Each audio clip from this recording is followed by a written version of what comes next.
Magandang araw mga kaibigan. Bigyan natin ng reaction, opinion itong post ng News 5. Title, Hindi namin naabutan.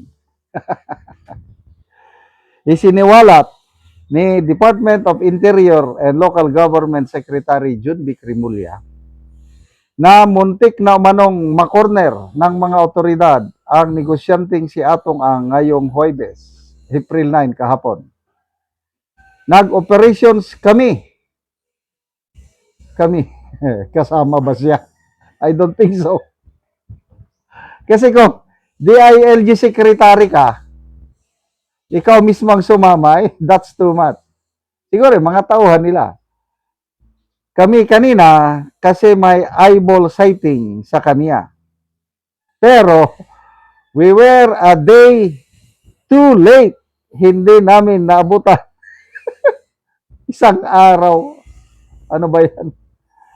Ayon sa kalihim sa programang Historicon, naharap si Ang sa reklamong may kaugnayan sa mga nawawalang sabongero. Okay.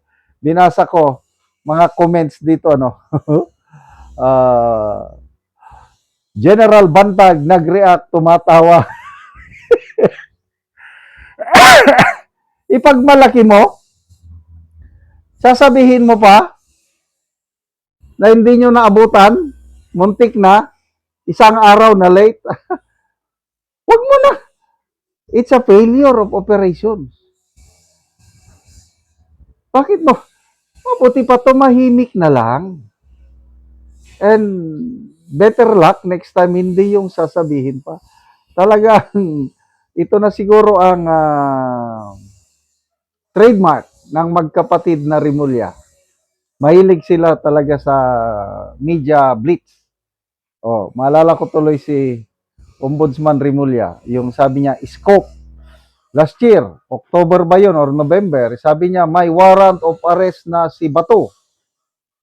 Oh, ilang buwan na, October, November, December, January, February, March, magpipitong buwan na, nasaan na yung warrant of arrest? Wala pa naman.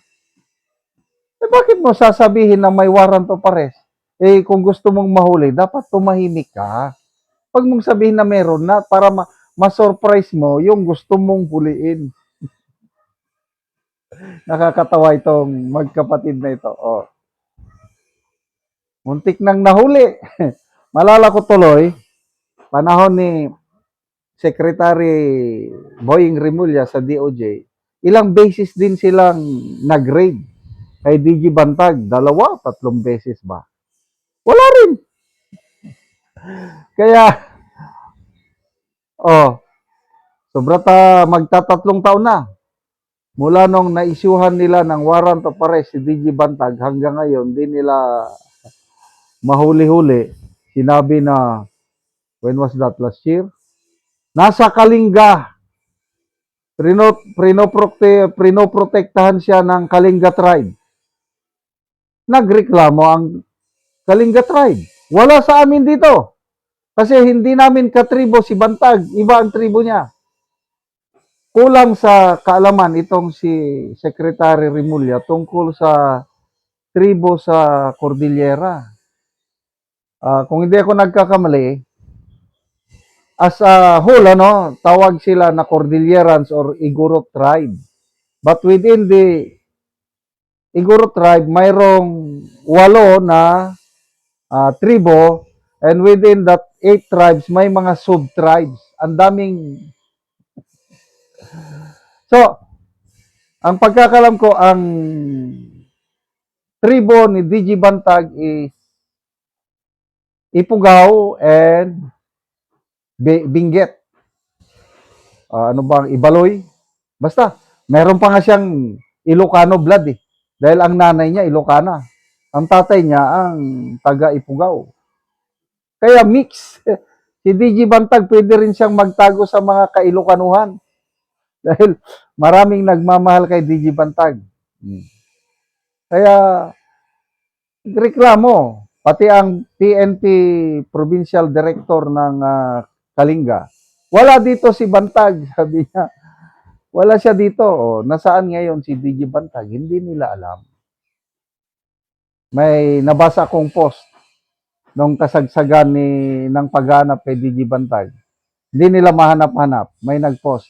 Hindi nila mahanap si DJ Bantag. Itinatago namin, sabi ng mga supporters. Saan namin tinatago?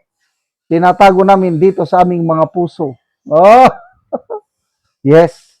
Maraming nagmamahal kay DJ Bantag. Isa na ako. Nagmamahal ako. Saludo ako kay DJ Bantag. O, balik tayo kay Atong Ang. Nung una, sinabi na nakalabas na daw ng bansa. Then, meron akong nabasang post na the other day, nasa Vietnam daw. O ngayon, although hindi naman binanggit dito kung Pilipinas or ano. So, ayan, may DJ Bantag, may Atong Ang, meron pang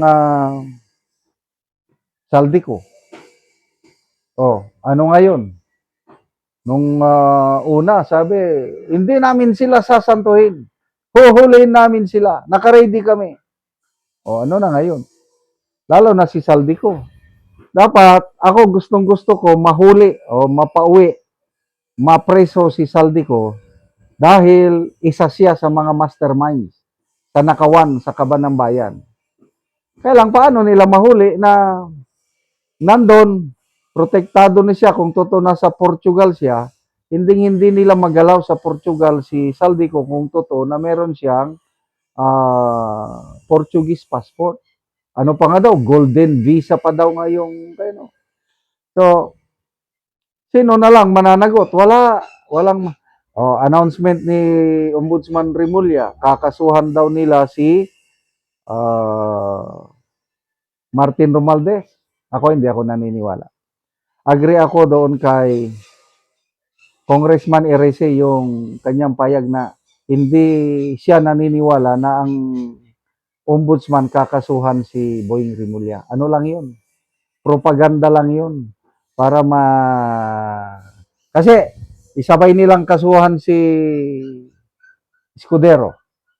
Para parang walang pinapanigan, isinama na lang din si Remulla. Pwedeng sampahan nila ng kaso, depende na sa ebidensya. Kung mahinang ebidensya, di ibabasura din. Kaya good luck po, Secretary Remulla. Sana magtagumpay kayo sa paghuli ng mga wanted. Atong Ang Saldico, DJ Bantag at iba pa.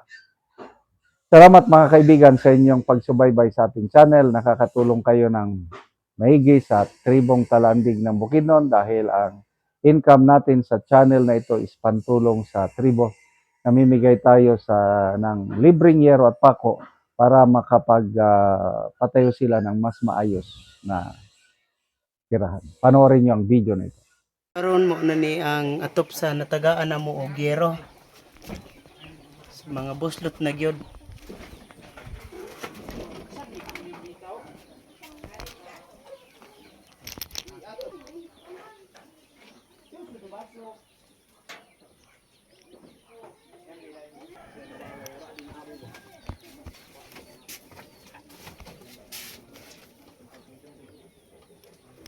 Og mauna ni ang hero nga among gihatag. So, mag-atop na ni siya karon. Ano kamo tamo ko lang. Ano bisiyatas. Tagpila na sa nakabukar ama. Kita ka sa nakabuk. Tamo ko. May no go way. Buyon.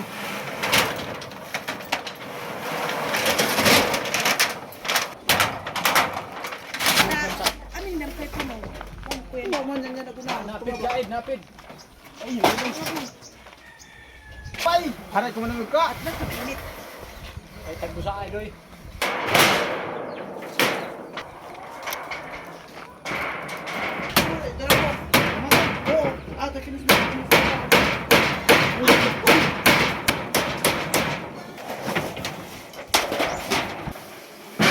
Labi.